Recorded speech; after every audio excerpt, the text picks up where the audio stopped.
La iniciativa sorgeix amb un projecte que estudia i investiga una mica el disseny en diferents situacions, en contextos socials. En aquest cas, era en aquest trasllat que n'hi ha del Serrallo aquí a Sant Pere i Sant Pau, preguntar als infants què preguntaven a la nova casa i després una mica com volen i com s'imaginen què els hi falta en aquell espai.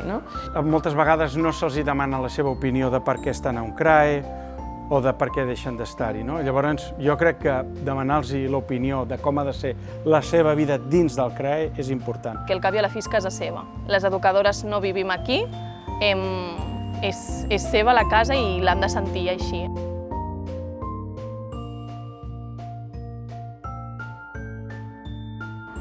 El millor moment del procés de la iniciativa Mojalà crec que és el moment en què els infants es paren a pensar com els agradaria que fos casa seva. A les jornades el que fem és parlar entre tots i fer com una pluja d'idees per veure quina opinió tenim cadascú i trobar una solució per fer totes les opinions possibles. Un dels exemples més concrets que hi ha d'aquesta millora va sortir el fet de la poca intimitat que a vegades tenen aquests nens i nenes dintre un centre on hi ha 26 nens a l'hora de dutxar-se. Hem creat un bany on la dutxa es pugui tancar dintre i elles es puguin canviar o ells es puguin canviar dintre, es dutxin i ja surtin vestits.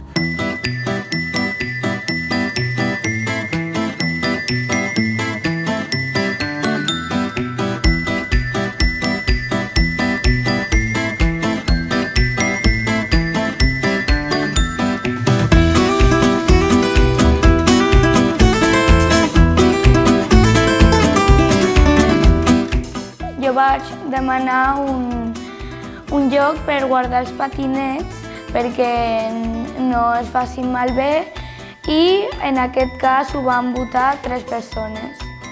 Doncs això ha quedat amb una porteria de futbol posada al pati, que hi ha com al relleu un césped, que això fa que sigui més guai i doncs això m'agrada molt.